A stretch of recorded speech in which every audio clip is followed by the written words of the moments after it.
माझ्याच तालुक्यात आहे. बाकी सगळा सातारा जिल्हा सुजलाम सुफलाम संपन्न आहे. आणि ज्या तालुक्यातनं ज्या भागातनं माझ्या तालुक्यात पाणी येतं तो भाग तर माझ्या अगोदर संपन्नच असेल. त्या ठिकाणातला शेतकरी संपन्न असेल, इथला शेतकरी दुष्काळमुक्त असेल, अशा पद्धतीच्या भावना माझ्या होत्या. पण काय सांगू, थोडं मला जिल्ह्याच्या मतदारसंघाच्या बाहेर जायला लागलो. मतदारसंघाच्या बाहेर जाता जाता कधीतरी खंडाळ्याची वेळ आली. खंडाळी म्हणली आमचा तालुका दुष्काळ आहे. कधी बघता इकडं आम्ही कराड भागात गेलो. कराड भागातलं कधी म्हणायला लागलं आमच्यात अजून काय गावात दुष्काळ आहे. कोरेगावला गेलो. कोरेगावातलं कधी म्हणायला आमच्या बी भागात दुष्काळ आहे. मग एवढं सगळं असताना माझ्या मान गटावलाच का दुष्काळी म्हणत होते, हाही मला प्रश्न पडला. आणि आज मी बघतोय ज्या मातीमध्ये कधीच पाणी येणार नव्हतं, पण मी या खंडाळ्याच्या वाईच्या मातीत आम्ही पाणी उचललं आणि माझा मान खटाव संपन्न केला. दुःख ह्या गोष्टीचं आहे. मी या मातीतनं पाणी उचलून माझा भाग दुष्काळमुक्त केला, पण ज्या मातीचं पाणी आहे ती माती आजही दुष्काळी आहे. त्या मातीतला शेतकरी आजही पाण्यासाठी तडफडतोय. त्या मातीसाठी, त्या मातीतल्या पाण्यासाठी आजही माझी मायमाऊली तडफडते. आजही आमचा या भागातला शेतकरी दुष्काळात आहे. याचं दुःख आहे. इथं आला बापू, जेव्हा तुम्ही सांगितलं तेव्हा मला प्रश्न पडला की एवढे दिवस इथं चाललं होतं काय? एवढे दिवस इथं चाललं होतं काय? या भागात एवढं पाणी असताना या भागाला पाणी का नाही मिळत आहे? मी आणखीन एक प्रश्न पडला. निराज योगरचं पाणी या भागात येतंय, पाणी आहे, वीर धरणात आलं, पण तिथून पुढे या खालच्या भागात खंडाळ्याला देताना एका बाजूचा कॅनॉल केला, तो बारामतीला जात होता, तो कॅनॉल झाला, तिथनं पाणी झालं. पण खंडाळ्याच्या, फलटणच्या आणि माळशिरसच्या वाट्याचं पाणी त्याचा कॅनॉलच केला नाही. बघा कला कशी असते बघा. त्याचा कॅनॉल केलाच नाही. आणि मंत्रिमंडळात ठराव काय घेतला की या भागात जाणारा पाण्याची वितरण व्यवस्था, पाण्यासाठी वितरण व्यवस्था उपलब्ध नसल्यामुळे ती उपलब्ध होईपर्यंत हे पाणी बारामतीला वळवण्यात यावं, हा ठराव घेतला. आणि इकडची वितरण व्यवस्था कधीच निर्माण होऊ नये याची व्यवस्था केली. आणि या व्यवस्था होत असताना आमचे या भागातले लोकप्रतिनिधी मात्र हे सगळं होत असताना टाळ्या वाजवतात. आपल्या मातीचं पाणी जेव्हा बारामतीला दिलं तेव्हा या भागातल्या लोकप्रतिनिधींना कधी लाज शरम काही वाटलं नाही. आमचे माणसं पाणी पाणी करतायत, त्यांना कधी कधी त्रास झाला नाही माणसांना कधी.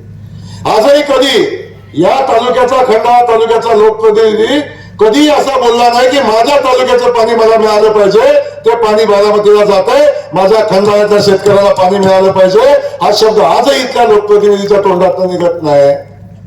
हे पाणी आम्ही आता पुन्हा लढलो, झगडलो, बारामतीशी युद्ध केलं आणि हे पाणी आम्ही आमच्या भागातलं करायचं काम चालू केलेलं आता. पण मला वाटलं आता खंडाळ्याचा प्रश्न सुटला, आता निराज योगरचं काम चालू झालं, आता आम्हाला वाटलं प्रश्न सुटला. पण काय सांगू, या भागात आल्यावर पुन्हा तोच विषय पुन्हा चालू झाला. आणि माझ्याकडं गेल्या काही दिवसापासून ही सगळी मंडळी येत होती. आधी या भागातल्या प्रश्नासंदर्भात खास करून आपण एकदा जोरदार टाळ्या एका माणसासाठी वाजवल्या पाहिजे. आणि असं वाजवून चालवायला हात वर करूनच वाजवायला पाहिजे. त्या वाजवल्या पाहिजेत. माड्याचे माजी खासदार सन्माननीय रणजितदादा नाईक निंबाळकरांसाठी वाजवल्या पाहिजेत. ते असतील, आम्ही असो, सातत्याने या भागातल्या पाण्याच्या प्रश्नासंदर्भात वाघोशी उपसा सिंचन योजना असेल, या भागातली गावडेवाडीची उपसा सिंचन योजना असेल, शेतमेवाडीची उपसा सिंचन योजना असेल, या योजनेमध्ये ज्या ज्या गावाचा समावेश होता आणि या योजनेचं काम, पैसे मंजूर करण्याचं काम बापू आपण मागण्या केल्या दादा, आपण मागण्या केल्या, प्रयत्न केले, पण खऱ्या अर्थानं आम्हाला यश आलं ते आम्ही रणजित दादा सोबत लढाई केली आणि ह्या तिन्ही योजनांची मान्यता आली आणि या योजनेचं टेंडर आता झालं आणि या योजनेचं काम पुढे जाईल. मी काल कुठेतरी बातमी वाचली की या योजना मंजूर करून या भागात पाणी देणार इथला कोणतं गडी म्हणता. खरं वरती काळूबाई वरती आहे, एवढ्या उंचावर ना तिथनं सगळं बघते, बरोबर, आणि सगळ्याचा हिशोब ठेवते. एवढं मी खोटं बोलू नका की हिशोब करेल, एवढं पण खोटं बोलू नका की हिशोब ठेवेल, हिशोब करेल. या उपसा सिंचन योजना 300 कोटी रुपये, ज्यात 12,000 हेक्टर जमीन ओलिताखाली येईल. या उपसा सिंचन योजनेचं आता टेंडर झालं, काम चालू होईल आणि त्या भागातला प्रश्न सुटेल. पण या भागाचा प्रश्न सुटला तरी सुद्धा या सगळ्या लोकांनी आज मला इथं बोलवलंय आणि नितीन बापू मला माळशिरस मधल्या लोकांनी बोलवलं होतं. ज्या माळशिरस तालुका माझा मतदारसंघ संपला, डोंगर उतरलं की खाली रेडर भीम पलीकडची सगळी गावं माझ्या मतदारसंघाच्या खाली येतात आणि खालची माणसं वर बघतात की दुष्काळी भागात वर पाणी आलंय आणि आमचं पाणी बघितल्यावर ते म्हणले, भाऊ आमच्याकडे खूप मोठी मोठी लोक झाली, पाणी देऊ शकत नाही. इथं एकच माणूस आणा, जयकुमार गोरेन, त्यानं शब्द दिला तर आमच्याकडे पाणी येईल, असं माळशिरसची लोक म्हटली. मला घेऊन पण गेली आणि आज इथलं गडी हुशार आहेत. आता मला आज इथं पण घेऊन आले. पण एक बापू सांगतो, माझं जीवन पाण्यासाठी. माझ्या आईनं डोक्यावर हंडा घेऊन पाणी आणलंय, 1-1 किलोमीटर वरनं पाणी आणलंय आणि माझ्या आईनं ते पाणी आणून मला आंघोळ घातली. मला आईचं आजही डोक्यावरचा हंडा मला आठवतो, आजही माझ्या आईचा हंडा आठवतो. माझ्या वडिलांची शेती, पहिलं दुसरं पाणी मिळालं, तिसरं पाणी मिळालं नाही म्हणून जळून गेल्यानंतर वडिलांच्या चेहऱ्यावरचं दुःख मला आजही माहिती आहे काय असते. जानेवारी महिना आला की अख्खा माझा मान खटाव पिण्याच्या पाण्यासाठी तडपडत होता. माझ्या घरी झुंडीच्या झुंडीने माणसं याच्या, भगिनी याच्या, भाऊ आमच्या गावात टँकर चालू करा, याच्यासाठी आलेला झुंडीन त्याच्या चेहऱ्यावरचं दुःख मला माहिती आहे. त्यामुळं माझा जन्म हा ज्या ज्या ठिकाणी दुष्काळ असेल, ज्या ज्या ठिकाणी पाण्याची आवश्यकता आहे, ज्या ज्या ठिकाणी पाणी उपलब्ध करायचं आहे, त्या त्या ठिकाणी पाणी उपलब्ध करून देण्यासाठी परमेश्वराने माझा जन्म घातला आहे. आपल्या सगळ्यांना माहिती आहे, आता राज्याचे मुख्यमंत्री आदरणीय देवेंद्र फडणवीस साहेब आता तिसऱ्यांदा मुख्यमंत्री झाले आणि मुख्यमंत्री झाल्यावर दादा पहिली मुलाखत त्यांनी बघितली. आपण पहिल्या मुलाखतीमध्ये सांगितलं की माझं पहिलं काम काय असेल तर माझा महाराष्ट्र मला दुष्काळमुक्त करायचा आहे, माझ्या शेतकऱ्यांना पाणी द्यायचंय, महाराष्ट्र दुष्काळमुक्त करायचा आहे आणि हा संकल्प आमच्या नेतृत्वाने केलाय. म्हणून आज ज्या अपेक्षेने मला तुम्ही बोलवलंय, मी सांगतो निरा देवगड मध्ये अजून 3 TMC पाणी शिल्लक आहे, अजून 3 TMC पाणी शिल्लक आहे. मागा मंत्रिमंडळाने ठराव घेतला की या पाण्याचा विनियोग करायचा असेल तर पुन्हा मंत्रिमंडळाच्या समोर येऊन शासनाची मान्यता घ्यायला लागेल. अशा पद्धतीचा ठराव त्या पाण्याचा आहे आणि त्या पाण्याचा वापर करून, शिल्लक पाण्याचा वापर करून आमच्या या भागात ज्या 14 गावांना पाणी द्यायचंय त्या 14 गावांना पाणी लागतं किती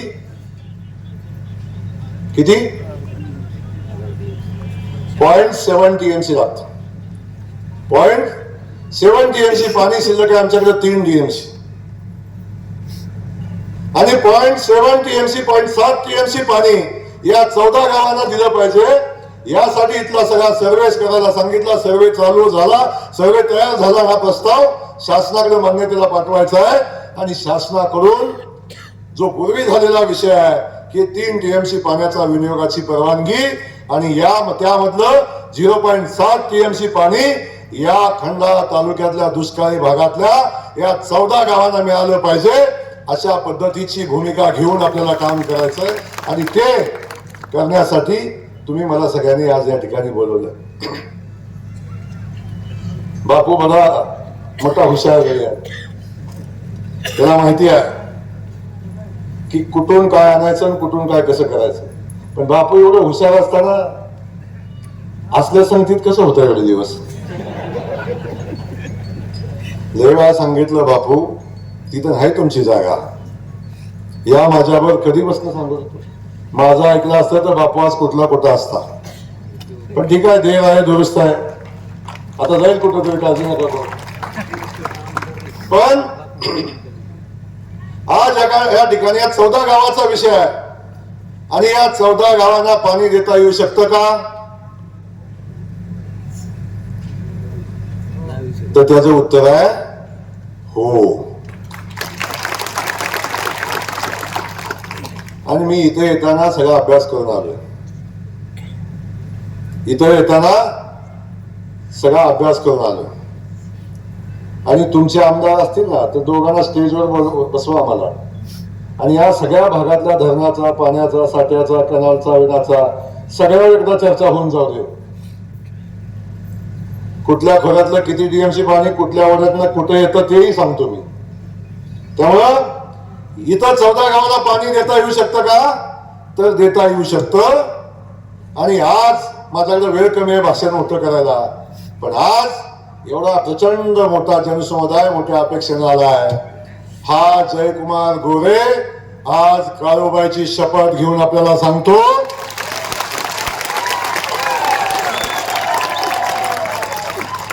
हा जयकुमार गोरे आज काळूबाईची शपथ घेऊन आपल्याला सांगतो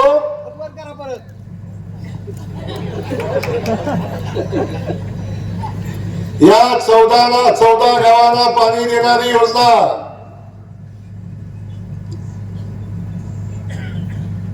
येणाऱ्या किती महिन्यात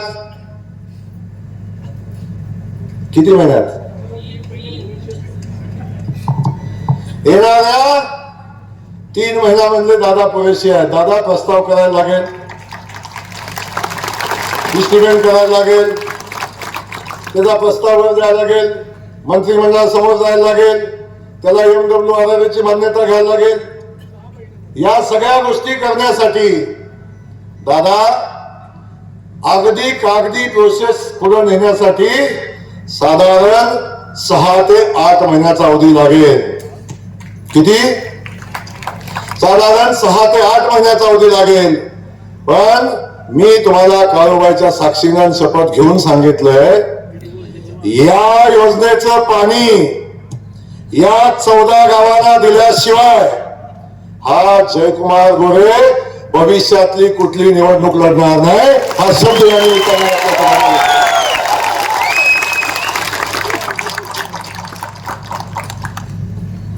जर मी माझ्या मातीला पाणी आणल्याशिवाय निवडणूक लढणार नाही असं सांगितलं तरी खंडाळ्याची माती सुद्धा माझीच आहे.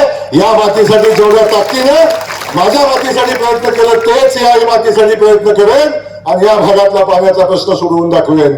हा शब्द देण्यासाठी जयकुमार गोरे इथं आलाय. आणि ही ओवाळणी माझ्या लाडक्या बहिणींसाठी लक्षात ठेवा. आणि हे सांगण्यासाठी हे एवढ्या मोठ्या संख्येने युवक हे ऐकण्यासाठी इथं आहेत. मी ह्याच सांगतो, जेव्हा पाणी येईल माझा शेतकरी संपन्न होईल. माझे युवक देशोधडीला लागतात, कामासाठी देशोधडीला जातात. आज बघितलं गावागावातलं अर्ध गाव आज पुण्या मुंबईला आहे, कुठेतरी पोट भरायला जाते. 6 महिने आईचं बापाचं तोंड पोराला बघता येत नाही, पोराला आई बापाचं तोंड बघता येत नाही. अशा पद्धतीची परिस्थिती आहे. आणि या भागातली ही परिस्थिती कशामुळे निर्माण झाली मी काही सांगणार नाही, पण जाताना एवढं सांगेन. मगाशी मला बापूने आमच्या काळूबाईच्या मांडरदेवीच्या रस्त्या संदर्भातला विषय सांगितला, तोही विषय आता इथं सांगितला. त्याही विषया संदर्भात मी सांगतो. बापूने एका शब्दाचा क्लिअरन्स मी मागितलाय. बापू फक्त जमीन उपलब्ध असली पाहिजे. जमीन फक्त अडवायची नाही, जमीन फक्त अडवायची नाही एवढाच विषय आहे. तर तुमच्या माहितीसाठी सांगतो, हे सगळं देणारं खातच माझं आहे. हे सडक देणारं खातं माझ्याकडे आहे. मुख्यमंत्री सडक योजना, प्रधानमंत्री सडक योजना ह्या दोन्ही योजना माझ्या खात्यात होतात आणि मान्यता माझ्या सहीने होते. इथं कुणाला मागायला जायचं आहे. त्यामुळे या काळूबाईचा रस्ता जागेचा विषय नसला तर मी आज सांगतो, आचारसंहिता संपल्यानंतर येणारं मार्च बजेट संपलं की मार्च बजेट संपल्यानंतर 15 दिवसाच्या आत या रस्त्याला मान्यता देईल हा शब्द या निमित्ताने आपल्याला देतो. मग त्या रस्त्यासाठी 2 कोटी 10 कोटी 15 कोटी किती कोटी लागू दे, तो रस्ता करून देण्याची जबाबदारी या निमित्ताने मी घेतोय. म्हणून आपल्या सगळ्यांना या ठिकाणी एवढंच सांगणार आहे, हे 2 विषय घेऊन मला या ठिकाणी आपण बोलवलं होतं, पण हे दोन्ही विषय या ठिकाणी सगळी जिल्हा परिषदेची पंचायत समिती जबाबदारी का दोन गोष्टी आता पुरेशा मागोटे राखून ठेवा.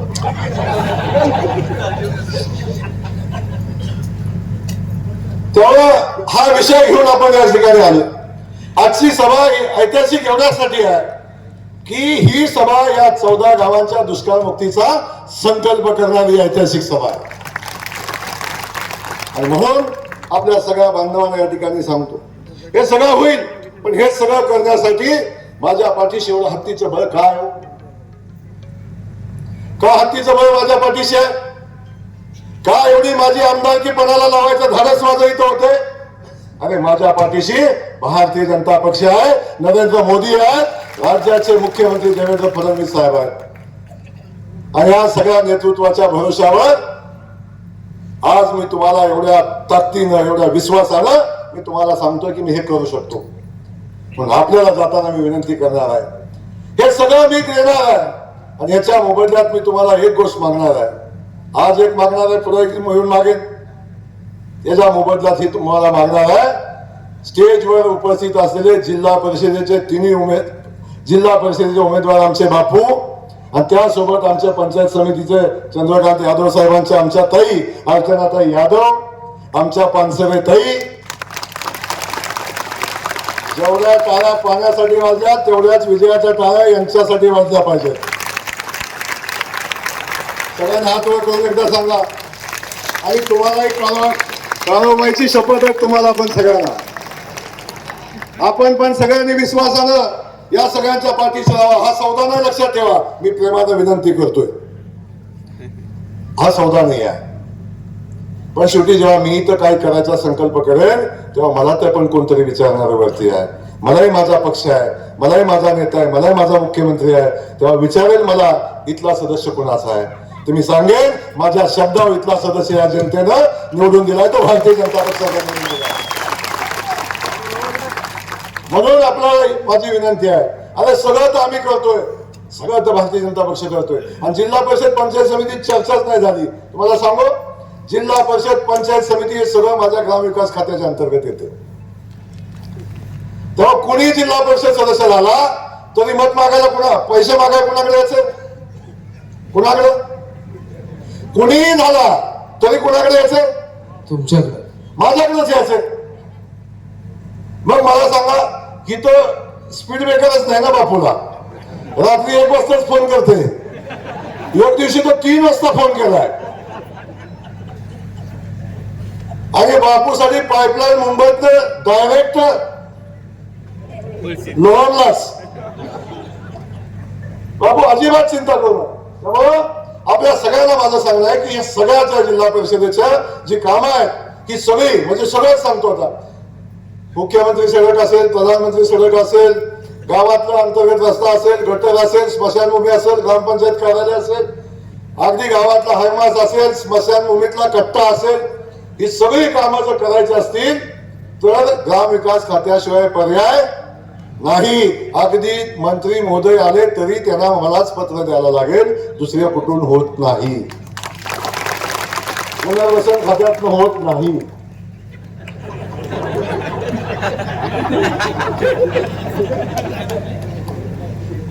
तेव्हा माझी विनंती आपल्या सगळ्यांना आहे, आपण सगळ्यांनी ताकदीनं पाठीशी राहावा. अरे अख्खं सरकार तुमच्या पाठीशी उभं राहते, मोदीजी तुमच्या पाठीशी उभे आहेत. अरे आमच्या लाडक्या बहिणी इथे बसल्यात, बहिणीनो तुमचा देवाभाव तुमच्या पाठीशी आहे. अरे या निवडणुकीच्या आधी माझ्या देवाभावानं निर्णय घेतला, माझ्या बहिणीला स्वाभिमानानं जगता यावं म्हणून लाडकी बहीण योजना चालू केली. आज लाडकी बहीण योजना निवडणुकीत झाल्यावर बंद पडेल असे अनेकांनी सांगितलं. झाली का योजना बंद? चालू आहे ना ताई? सक्का भाऊ सुद्धा राखी पौर्णिमेला राखी बांधायला येतो, वर्षातनं एकदा येतो. आणि राखी पौर्णिमेला 100 रुपये ताटात टाकताना 3 वेळा बायकोकडे बघतो. बायकोनं मान हलवली तर ताटात टाकतो, नाही तर पुन्हा खिशात घालतो. साडीचा जमाना राहिला नाही. पण माझा देवा भाऊ माझ्या बहिणीच्या खात्यावर महिन्याला 1500 रुपये टाकतो. महिन्याला 1500 रुपये टाकतो. त्या देवाभावाला विसरून चालेल का? त्या देवाभावाला विसरून चालेल का? त्या देवाभावाचं कमाय बहिणीनं लक्षात ठेवा. अरे बहिणीला सन्मान दिला त्या देवाभावानं. बाजाराला जाताना 100 रुपये जरी घेतलं ना एखाद्याकडून तर 10 वेळा विचारतो, 100 दिलं होतं, कुठं आहे ग? काय काय आणलं दाखव, किती शिल्लक राहिलं सांग. खरंय का खोटं आहे? हा. आणि आता कसा सकाळ सकाळी लाडात येतो, कानात हळूच म्हणतो, किती शिल्लक आहे त्या अकाउंटला ग? खरं का खोटं? ताई तुम्हाला माहितीये खरंय का खोटं? मी सांगणार नाही. पण ही परिस्थिती बघा. या सन्मान तुम्हाला देवाभावाने दिलाय, कमळाने दिलाय, लक्षात ठेवा. कमळाला विसरायचं पाप नका करू, एवढीच विनंती या निमित्तानं करतो सगळ्या बहिणींसाठी आहे. अरे शेतकरी बांधव पुढे बसला, मोदीजी 6000 रुपये पाठवतात, फडणवीस साहेब 6000 पाठवतात, प्रत्येकाच्या खात्यावर वर्षाला 12000 रुपये येतात. येतात ना 12000 रुपये सगळ्यांच्या खात्यावर. हे सगळं कधी म्हणतात काय खिशात न देतोय का? कोण खिशात नाही देतोय? कोणच नाही. 65 वर्षी तुमची सत्ता होती तेव्हा तुमचा खिसा फाटला होता, तेव्हा का नाही दिलं कोणाला? अरे देवाभावने मागच्या निवडणुकीत शब्द दिला, माझ्या सगळ्या शेतकरी बांधवांचं लाईट बिल आम्ही माफ करतोय. 1 वर्ष झालं 1 रुपया लाईट बिल येत नाही, पुढच्या 5 वर्षासाठी लाईट बिल भरायची गरज नाही. अशा अनेक योजना शेतकऱ्यांसाठी आणल्या. शेतकऱ्यांच्या कर्जमाफीचा विषय देवाभावनी शब्द दिला, मी शब्द दिलाय म्हणून सांगितलं साहेबांनी. जून महिन्यामध्ये माझ्या शेतकऱ्यांचा कर्ज माफ करणार आहे, हा शब्द आमच्या देवाभावनी दिला. हे काम आम्ही भारतीय जनता पक्षाच्या माध्यमातून करतो. म्हणून माझी विनंती आहे, आपल्या शब्दाला जगणारा, आपल्यासाठी काम करणारा भारतीय जनता पक्ष हा एकमेव पक्ष आहे. या पक्षाच्या पाठीशी उभं राहावा. आपल्या भागाचं नशीब बदलेल, आपल्या भागाची तकदीर बदलेल, अशा पद्धतीची परिस्थिती या भारतीय जनता पक्ष निर्माण करू शकतो. म्हणून हा भारतीय जनता पक्षाचा सेवक आपल्याला विनंती करायला आलाय. आपल्याला विनंती माझी आहे की या जिल्हा परिषद गटातनं हे तिन्ही सदस्य, बापू तर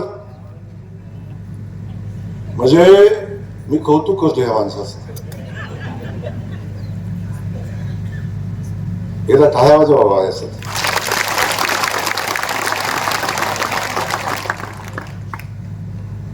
आत्ता जीव जाईल का मग जीव जाईल, अशी तब्येत असताना एवढ्या मोठ्या आजाराशी झगडतोय आणि त्याच्या जागा दुसरा कुणीही असताना एवढा मोठा आजार असता घरातनं बाहेर पडला नसता. पण आज सुद्धा माझ्याकडे मागायला आला. त्या दिवशी प्रवेश केला, मला भाऊ म्हणला माझे डोळे झाकायच्या, एकदा 14 गावाला पाणी बघू द्या, मला काही नको तुमचं. त्यानं मला उमेदवारी मागितली नव्हती, मी त्याला उभं केलंय, मी त्याला सांगितलं उभं राहायचंय. साक्षीला हे दोन्ही वाघ आहेत, ही दोघं आहेत तिथं साक्षीला. त्यांनी नाही मला उमेदवारी मागितली, त्याने सांगितलं भाऊ मागच्या वेळी मला उभं केलं आणि उभं करून माझा कार्यक्रम केलाय, माझ्याशी बैमानी केली मागच्या वेळी यांनी, पण मला आता बैमानी माझ्या लोकांशी नाही करायची. आता आलोय मी भारतीय जनता पक्षात राहीन, इथून पुढे मी कुठं जाणार नाही, भारतीय जनता पक्षात माझं आयुष्य घालवेन. पण जाताना मला फक्त पाणी माझ्या भागाला बघू द्या, हे मागितलं मला माझ्या मित्रानं. मला याच्यापेक्षा दुसरं काही नाही मागितलं. आणि तो आज निवडणुकीला उभा आहे. बापूला आशीर्वाद द्या, बाकी सगळं सोडा माझ्यावर, बाकी सगळं सोडा आमच्यावर, बापूला आशीर्वाद द्या. हे आशीर्वाद मागण्यासाठी बापूचा भाव इथं आलाय, एवढीच विनंती आपल्या सगळ्यांना करतो. आमच्या ताई उभ्या, रात्रंदिवस मेहनत घेणार आपला चंद्रकांत, रात्री 3-3 वाजता येतो, 2-2 वाजता येतो, खिशात पैसा आहे नाही. अरे देवाला दिलं सगळ्यांकडे पैसा आहे आणि पाटलांच्याकडे तो मुबलक आहे. अरे खिशातला पैसा खर्च करून जाण्यात दुसऱ्या कोणाची नाही, ते चंद्रकांत यादवाची आहे. लोकांसाठी मेहनत करतो, लोकांसाठी काम करतो, लोकांच्यासाठी झटतो, रात्रंदिवस मेहनत घेतो. असा सेवक आपल्या सोबत आहे, त्याला निवडून द्यायची भूमिका घ्या, त्याच्या पाठीशी राहा, त्या ताईला निवडून द्या. आमचे पानसरी ताई येत नाही म्हणतात, पण तरी सुद्धा तुमच्या सगळ्यांचा आशीर्वाद आमच्या पानसरेताईच्या पाठीशी असू द्या. एवढंच सांगण्यासाठी आलोय. आज जे बोललोय ते करून दाखवीन आणि पुन्हा येईन. जय हिंद, जय महाराष्ट्र. धन्यवाद भाऊ. यानंतर या ठिकाणी ही प्यावं लागत होतं. त्या तालुक्याला ऊसाचं क्षेत्र करणारे या राज्यातले मुख्यमंत्री उपमुख्यमंत्र्यांच्या नंतरचे कर्तबगार मंत्री महोदय आदरणीय जयभाऊ गोडे साहेबांचं लोहभूमीमध्ये आणि शिरवळ मतदारसंघामध्ये तालुक्याच्या आम जनतेच्या वतीनं मनापासून स्वागत करतो. आपण इथं आलात आणि आमचं भाग्य बदलणार आहे. आदरणीय मदनदादा भोसले, आदरणीय अनिरुद्ध दादा, आदरणीय शिवाजीराव अप्पा, संभाजीराव अनुपराव सूर्यवंशी, गोरे भाऊ, आम्ही 30-35 वर्ष निवडणुका लढतोय. पण तुम्ही असा एक वेगळाच माणूस बघितला ज्याने 2017 साली माझा कार्यक्रम केला आणि गेल्या 4 वर्षामध्ये स्वतःच्या खिशातले 98 लाख रुपये मतदारसंघात देणारा या तालुक्यातला एकमेव भूमिपुत्र चंद्रकांत यादव आहे. त्यांचंही मनापासून कौतुक करतो. मागच्या निवडणुकीत इथं पेवर टाकायचं होते. मी म्हणलं दादा जेडपी फंडातनी टाकतो. मी 11 वाजता गेलो. हा गडी 1:15 आला आणि पैसे देऊनच गेला. परंतु आज 2017च्या नंतर आदरणीय जयकुमार गोरे साहेब, आदरणीय मदन दादा आणि भारतीय जनता पक्ष आम्हा मंडळींना एकत्र घेतलं. या भागाच्या पंचायत समितीच्या उमेदवार चंद्रकांतरावच्या पत्नी, खर तर ते मितभाषी आहे, परंतु एवढा मराठी नवरा सांभाळायचं काम ती माऊली करते. त्याच्यामुळे या मतदारसंघाच्या विकासाला कुठलीच अडचण येणार नाही. शिरवा मतदारसंघातून रवींद्र पानसरेंच्या सुनबाई लक्ष्मीताई आणि अर्चनाताई यादव आम्ही 3 उमेदवार आहोत. खर तर माझ्यावर टीका टिप्पणी सुरू झाली. मी भारतीय जनता पक्षात गेलो. 2007 साली नशीब बघा कसं असतंय. मी जिल्हा परिषद उपाध्यक्ष होतो आणि भाऊ जिल्हा परिषद सदस्य होते. मला अजूनही पहिली चंद्रवाडी आठवते. कारखेल तालुका मान या गावच्या वॉटर सप्लायचा भ्रष्टाचार बाहेर काढला. त्यावेळी मी ज्या पक्षात होतो त्यातला भ्रष्टाचार होता. 2 तास मीटिंग चालवली. आम्हाला उत्तर देता येत नव्हतं. शेवटी मी रुलिंग दिलं की 1 महिन्याच्या आत चौकशी करतो. या जया भाऊच्या मैत्रीमुळं मला 3 वेळा उपाध्यक्षपदाचा राजीनामा दिला. परंतु असा कर्तव्यगार नेता या जिल्ह्याला मिळाला हे जिल्ह्याचं भाग्य आहे. भाऊ मी कुणावर टीका टिप्पणी करणार नाही दादा.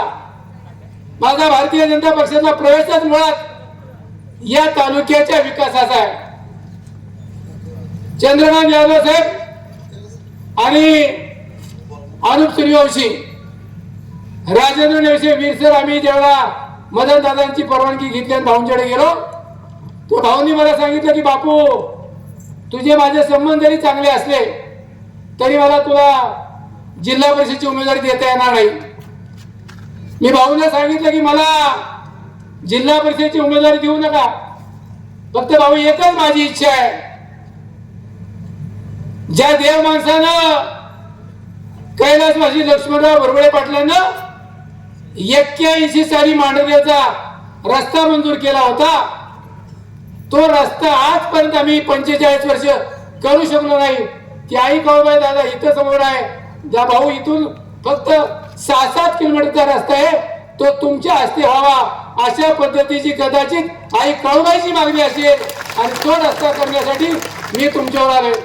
14 गावाच्या शेतीच्या पाण्यासाठी तुम्ही तर कुठं कुठं मानलं पाणी म्हणजे मानचा डोंगर मी हा ठेवला. आमच्याकडे तसे मोठे डोंगर नाहीत या 14 गावांच्या लोकांना बारमाही शेतीला पाणी द्या आणि तो पाणीदार आमदार म्हणजे तो पाणीदार मंत्री म्हणजे जयकुमार गोरे साहेब आहेत. ते त्यांनी काम करायचे. तिसरी मागणी आपली आहे, गावडेवाडी शेकमेरवाडी वाघोशी स्वर्गीय प्रतापराव भोसले भाऊ, स्वर्गीय बाळासाहेब मांगरे अण्णा यांच्या बरोबर कैलासवासी मांगरे अण्णांच्या घरी भाऊ बैठक झाली. 1984 साली वसंतदादा पाटलांनी नीरा देवघरला मंजुरी दिली. आजही दादा आम्हाला फक्त पाणी डोळ्यांनी बघावं लागतंय, आमच्या शेतात पाणी नाही. गावडेवाडी शेकमेरवाडी वाघोशी या तिन्ही लिफ्ट योजना तुमच्या नेतृत्वाखाली तातडीने सुरू झाल्या पाहिजेत, अशा पद्धतीची मागणी करायला तुम्हाला इथं बोलवलंय. दादा तुमच्या या गोष्टीचा फायदा एकच होईल. माझा हा जो पट्टा आहे, मग इथून लोहम जगलवाडी लिंबाचीवाडी गाडीवाडी कर्णवडी हातीड ते पार आजूज आंबारवाडी खालीपर्यंत जर गेलं तर दादा उद्या होणाऱ्या लोकसभेला भाऊ तुमच्या घोषणेनंतर विरोधी माणसाला मतं पडणार नाहीत, एवढी ताकद तुमच्यामध्ये आहे. तुम्ही जर बघितलं त्या बायका माणसं तुमचं भाषण ऐकायला आलेत, ही बायका माणसं बायका पोरं खेडे गावातले आलेत. किती दिवस आम्ही ते रडायचो, किती दिवस आम्ही ते करायचो. भाऊ एकच इच्छा आहे, आम्ही खूप हाल बघले, आमचा वापर झाला, तो वापर मदन दादांना चांगला माहिती आहे. लग्नामध्ये नवरदेव स्टेज वाजवून येतपर्यंत बँड वाजवायला खूप किंमत असते. एकदा नवरदेव स्टेजवर गेला की ते बँड वाजवायला हाकलून देतात. तसा आमचा 22 वर्ष वाजवायलाच उपयोग झाला. परंतु 17 साली मला तिकीट दिलं, माझा ठरवून कार्यक्रम केला. मी टीका टिप्पणी करणार नाही, मी कुणा बाबतीत वेळेवाकडे बोलणार नाही. पण आपल्यावर जर कोणी बोललं तर 9 तारखेचा निकाल लागल्यानंतर तुम्ही मात्र तयारीत राहायचं की नितीन बापू काय बोलू शकतो हे लक्षात ठेवा. मी कुणा वेळेवाकडे बोलणार नाही, मला कुणावर टीका टिप्पणी करायची नाही. तुम्ही म्हणते हा पाटील गेला, 17 साली तुम्ही पाटील गेला, 17 साली तुम्ही मला तिकीट दिलंय, त्या विषयाकडे जायचं नाही. पण भाऊ एकच इच्छा आहे, या तालुक्यातल्या तरुणांना पुण्यावरून आल्यानंतर खंडाळा तालुक्याची सातारा जिल्ह्याची यशवंतराव चव्हाणांच्या भूमीची सुरुवात होती. खरं तर भाऊ तुमच्यामुळे आम्हाला देवेंद्र फडणवीस साहेबांची 2 तारखेला सभा मिळाली होती. परंतु स्वर्गीय अजितदादांचं निधन झालं, त्या राज्यातल्या सभा रद्द झाल्या. आम्ही 2 तारखेच्या सभेची तयारी मोठ्या प्रमाणात केली होती. भाऊ तुम्ही दुपारी 3 वाजता आला. 3 वाजतामध्ये खेडेपाड्यात काम करणारी माणसं आहेत, रोजानी काम करणारी माणसं आहेत, मजुरी काम करणारी माणसं आहेत. इथं ऊस आणायचा झाला तुळशीच्या लग्नाला तर 10 किलोमीटरने 1 ऊस आणावा लागतो. ही परिस्थिती आहे आमची. म्हणून करता भाऊ हात जोडून विनंती करतो, आम्हाला काही देऊ नका. राजकीय सत्ता बित्ता तुमच्यामुळेच चंद्रकांत यादव साहेब तर त्यांचं भाषण इथे ठेवायचं होतं, पण त्यांना वेळ जास्त लागतो. तर आमची परवा राजवाडीची सभा माझ्या लक्षात आहे. त्यांनी त्या सभेत सांगितलं मी 300 महिला महालक्ष्मीला नेल्या, पण त्या दुसऱ्या तालुक्यातल्याच होत्या. तरी पण तो माणूस हटला नाही, तो लढला आणि ते लढण्याची ताकद त्या माणसामध्ये होती. ही त्यांचं या निवडणुकीतलं खऱ्या अर्थाने गमक आहे. अतिशय चांगलं काम करणारा चंद्रकांत यादवांची एवढी तरुण फळी आहे, एवढी तरुण फळी सातारा जिल्ह्यामध्ये दुसऱ्या कुणाची नसेल, एवढी ताकद या माणसामध्ये आहे. फक्त एकच विनंती करतो, आज तारीख 2, 1, 3 तारीख, 4 तारीख, 5 तारीख, आता 2 दिवस कोणतरी येईल, काहीतरी घ्या, इकडे करा तिकडे करा.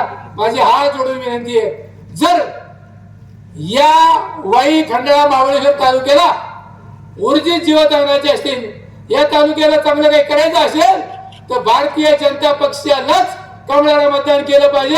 आणि आदरणीय जयकुमार गोरे साहेब, आदरणीय मदन दादा यांच्या विचाराला आपण मतदान करावं अशी नम्रपणे विनंती करतो. शिरवळा भाऊ 13,700 मतदान आहे.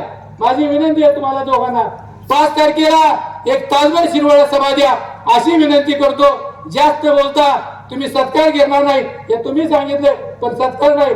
एक काळूबाईचा फ्रेम देतो, ही फ्रेम न्या, घरी बसवा, तुम्हाला आयुष्यामध्ये काही कमी पडणार नाही. फक्त यांच्या डोळ्याचं पाणी पुसा, ते काळूबाईचं दर्शन घेऊन आलं म्हणजे तुम्हाला काळूबाईने काहीतरी सांगितलं असेल हे सांगून टाका अशी विनंती करतो की मूर्तीला पटकन करा.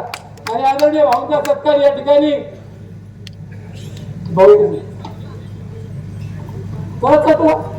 भारतीय जनता पक्षाने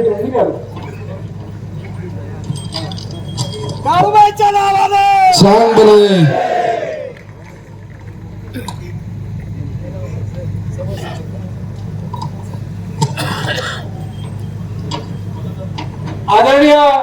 मदन दादांना एक मूर्ती द्यावी अशी विनंती करतो आणि त्यानंतर दादांनी बोलावं अशी विनंती. चला चला शिवाजी अप्पा तुम्ही मदन दादांना मूर्ती द्या. उठा उठा उठा. अहो आपण तुम्ही असं द्या मला काय